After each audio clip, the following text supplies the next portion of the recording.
Hello guys, welcome back to my channel. तो आज की इस वीडियो में हम बात करेंगे पीपीएफ आफ्टर मैच्योरिटी ऑप्शन के बारे में और उसके प्लान के बारे में। और जब पीपीएफ मैच्योर हो जाता है तो उसके अंदर कौन कौन से प्लान या ऑप्शंस आते हैं। तो अब आते हैं पीपीएफ मैच्योर कब होता है।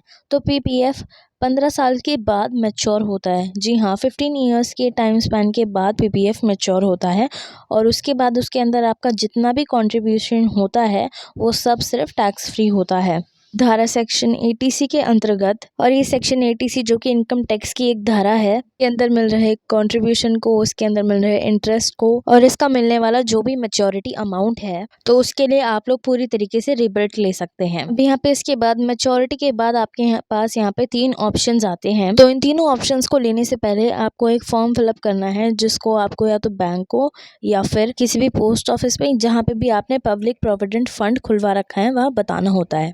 तो चलिए देखते हैं कि यहाँ पे क्या क्या इसके ऑप्शंस होते हैं और यहाँ पे क्या क्या इसके फीचर्स होते हैं, टैक्स बेनिफिट्स आगे कैसे मिलते हैं और इसके और किस तरीके के मैच्योरिटी अमाउंट्स आप लोगों के क्रिएट होते हैं। तो वीडियो अच्छी लगे तो वीडियो को लाइक कर देना और औरों के साथ भी शेयर करना ताकि उन्हें भी पब्लिक प्रोविडेंट फंड के बारे में नॉलेज मिल सके और वो किस ऑप्शन को उन्हें चुनना है उस बारे में समझ सके। तो चलिए अब वीडियो की शुरुआत करते हैं। तो दोस्तों सबसे पहला ऑप्शन है कि जितना भी आपका मैच्योरिटी अमाउंट है उसे आप सबसे पहले विड्रॉ कर लें। यहाँ पे आपने अपने पीपीएफ के पूरे अमाउंट को विड्रॉ कर लेना है और फिर अपने पीपीएफ को क्लोज कर देना है।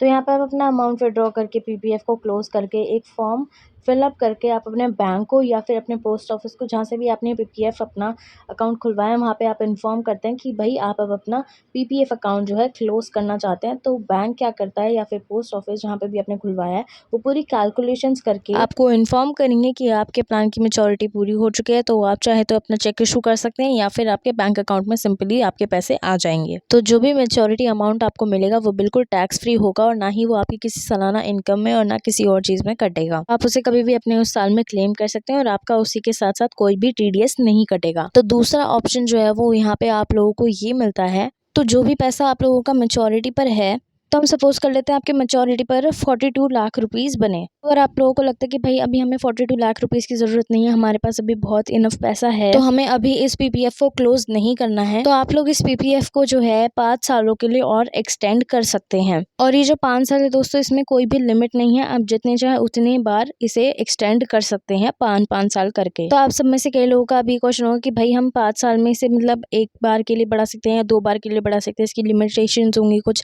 नहीं, इसकी कोई लिमिटेशंस नहीं है, आप जितना चाहें उतना 5 साल करके कई बार बढ़ा सकते हैं। आप इसे मैच्योरिटी के बाद सिर्फ 5 साल करके ही बढ़ा सकते हैं, आप इसे 15 साल करके नहीं बढ़ा सकते। आप चाहें तो इसे 5 साल आज बढ़ा लिए, फिर आगे 5 साल के बाद इसे फिर आपने रिन्यू कर लिया एक तरीके से 5 साल और आगे बढ़ा के। और ये जो मैच्योरिटी के साथ है आप इसके साथ अपना कॉन्ट्रीब्यूशन कंटिन्यू रखना चाहते हैं और फिर आप अपना टैक्स बेनिफिट भी ले सकते हैं क्योंकि पब्लिक प्रोविडेंट फंड में इसमें काफी अच्छा ज्यादा इंटरेस्ट मिलता है as compare to any other bank या फिर कोई और फिक्स सिक्योरिटीज पे। लेकिन अभी हम यहाँ पे फिलहाल तो यहाँ पे अभी 2023 में 7.1% आपको पब्लिक प्रोविडेंट फंड में इंटरेस्ट मिल रहा है as compare to any other banks. इनका काफी ज्यादा अच्छा इंटरेस्ट रेट है। तो गाइस ये था पब्लिक प्रोविडेंट फंड में दूसरा ऑप्शन। और इसके अंदर जो आप लोगों का कॉन्ट्रीब्यूशन होगा वो महीने का मैक्सिमम 12,500 रुपए और सालाना 1.5 लाख रुपए, और इसको आप इसके अंदर कंटिन्यू कर सकते हो और इसके साथ साथ आप अपना टैक्स बेनिफिट भी ले सकते हैं। तो ये था हमारा दूसरा ऑप्शन। तो अब ये बात बिल्कुल क्लियर हो चुकी है कि जो भी आप लोग कॉन्ट्रीब्यूशन करोगे इसके अंदर वो बिल्कुल टैक्स फ्री होगा। ये तो हो गया हमारा दूसरा ऑप्शन। अब जो तीसरा ऑप्शन है तो तीसरा ऑप्शन ये है कि आप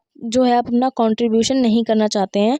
तो जो भी आपका मैच्योरिटी अमाउंट जो भी बना है तो यहाँ पे हम फिर से एज एन एग्जांपल के तौर पे हम अपना मैच्योरिटी अमाउंट जो है 42 लाख रुपीस ले लेते हैं। तो यहाँ पे जो 42 लाख रुपीस का हमारा मैच्योरिटी अमाउंट बना है उसके अंदर आप अपना कॉन्ट्रीब्यूशन तो नहीं करना चाहते हैं, लेकिन आप अपना पब्लिक प्रोविडेंट फंड से आप अपना पैसा यानी कि अपना मैच्योरिटी अमाउंट नहीं निकालना चाहते हैं। तो आप इस ऑप्शन को भी चूज कर सकते हैं जिसमें आपको कोई कंट्रीब्यूशन भी नहीं करना है और आप अपना पैसा निकालना भी नहीं चाहते। तो ऐसा हो सकता है पब्लिक प्रोविडेंट फंड में। तो आप अपने पब्लिक प्रोविडेंट फंड के अमाउंट को आने वाले 5 साल तक जमा करा सकते हैं। तो इसका मतलब आप उसे 5 सालों के लिए एक्सटेंड करा सकते हैं। तो वो आपको इंटरेस्ट कमाकर देता रहेगा यानी कि आपके पैसे को कंपाउंड करता रहेगा।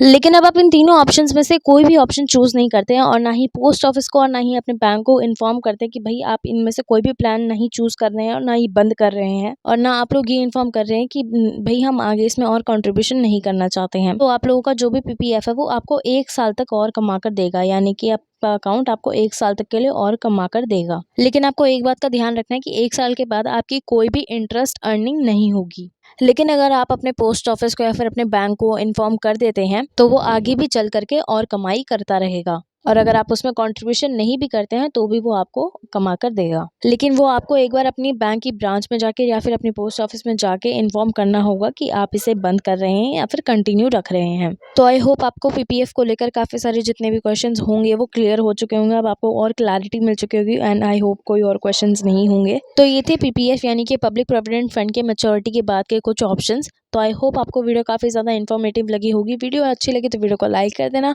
और चैनल को सब्सक्राइब कर देना। मिलते हैं आप सबसे हमारी अगली वीडियो में, तब तक के लिए थैंक्स फॉर वॉचिंग।